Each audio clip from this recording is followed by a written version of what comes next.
विमल पोलो जुबा केसरी, हर पल मनाओ केसरी त्योहार। सतीश के सिंह आपसे शुरू कर रहा हूं। सतीश जी, ये सिर्फ महाराष्ट्र तक ही सीमित रहेगा क्या? एनसीपी का एक होना, राज ठाकरे उद्धव ठाकरे का एक होना, कांग्रेस का अलग जाना, या फिर आपको लगता है कुछ बड़े बदलाव होने वाले हैं स्टेट पॉलिटिक्स में? नहीं, राष्ट्रीय स्तर पर भी बदलाव हो रहे हैं, इसको देखने की जरूरत है। आप देख रहे होंगे कि कांग्रेस जो है भले ही हारती जाती है, लेकिन वो किसी को चारा नहीं डाल रही है, खाली जूनियर पार्टनर ज्यादा से ज्यादा लेने के चक्कर में है, नहीं तो हर जगह रोड़े डाल रही है। दूसरा प्रश्न है आपका कि वहां राज ठाकरे और उद्धव ठाकरे, तो भाई उनके वजूद का सवाल है। वो अपना साथ आए हैं, और हमको तो कभी कभी लगता है, माना मैं बहुत अंदर से सोचता हूं और इसमें कहीं इधर उधर नहीं, अरे ये चुनाव होते क्यों है?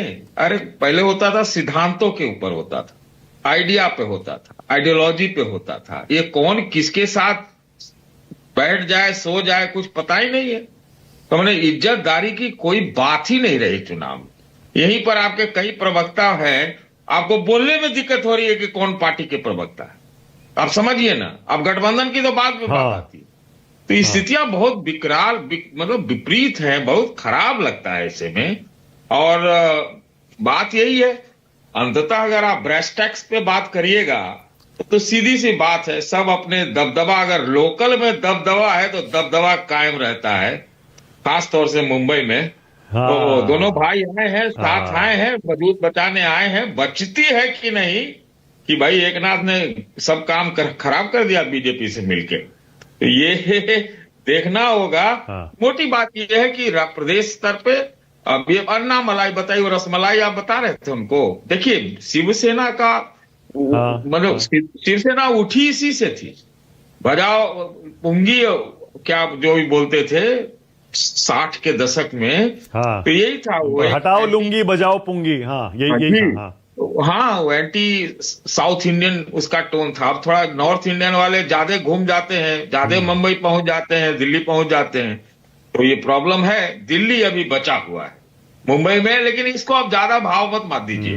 उनका काम ऐसे बोल के ऐसे ही कुछ भावना भड़का के कुछ अपना वोट वोट कंसोलिडेट कर रहे होंगे। अब उन लोगों से कोई डरता उड़ता नहीं है ना। आपको पता है ठाकरे जी हमारे बिहार, वो सतीश जी सही कह रहे हैं। वो कहा गया ना, वो कहा उन्होंने, राज ठाकरे ने और संजय राउत ने कहा। संजय राउत बोले कि आज भी ठाकरे बंधु साथ आ गए, इतनी चलती है 10 मिनट में पूरी मुंबई बंद करा देंगे। देवेंद्र फडणवीस ने उसका जवाब दिया। फडणवीस जी बोले मुख्यमंत्री हैं, बोले ये बड़ी बड़ी बातें करते हैं, ये बाल ठाकरे के टाइम पे हो जाता था, बाल ठाकरे के टाइम पे हो जाता था, अब पॉसिबल नहीं है। नहीं, वो करा सकते हैं बात सच है, अभी भी करा सकते हैं। इसी के लिए दबदबे के लिए तो सब साथ आए हैं, लेकिन लोगों उनकी आवाज जो है, उनकी वजूद भी है। महाराष्ट्र के वोटरों ने बहुत मिट्टी में मिलाया है, ये भी तो सच्चाई है। और एक बात जान लीजिए, ये बार बार मैं कहना भी चाहता हूं, कहते तो हैं एंटी बिहार यूपी वगैरह वगैरह बोलते तो हैं, अरे बाल ठाकरे का जो पूरा परिवार है ना, बिहार के गया से वहां गया था, गया से। क्या बोलेंगे ये लोग जी? सतीश जी एक सवाल और, जरा बताइए, ये अजीत पवार और सुप्रिया सुले एक साथ आ जाएंगे क्या? क्योंकि पवार साहब तो आपको पता है रिटायरमेंट के करीब पहुंच गए हैं, उम्र ज्यादा हो गई है। आपको लगता है जो चर्चाएं चलती हैं कि सुप्रिया सुले दिल्ली आएंगी, मोदी कैबिनेट में मंत्री बन जाएंगी, अजीत पवार महाराष्ट्र एनसीपी संभालेंगे, एकजुट हो जाएगी पार्टी और वहां महाविकास अघाड़ी टूट जाएगी? अपने वजूद की अगर दोनों को चिंता है तो शायद साथ आ जाएं, जैसे आपने राज ठाकरे और उद्धव ठाकरे को देखा। नहीं तो दोनों की मिट्टी पलीद होगी, है कि नहीं? दोनों का अपने आप में कोई ज्यादा अब वो वजूद नहीं है। तो ये तो हो सकता है कल को साथ आ जाए, और ये भी हो सकता है कि जो अब ठाकरे बंधु अब साथ आ गए तो कल को वो एकनाथ को धक्का दे करके फिर यही लोग बीजेपी से साथ मिल जाए। तो ये पता नहीं, बड़ा खराब लगता है सुन के, देख के कि हम लोग क्या बात करते रहते हैं, कौन किधर चला जाएगा, कौन किस पार्टी का प्रवक्ता बन जाएगा, आज कुछ बोलेगा कल कुछ बोलेगा।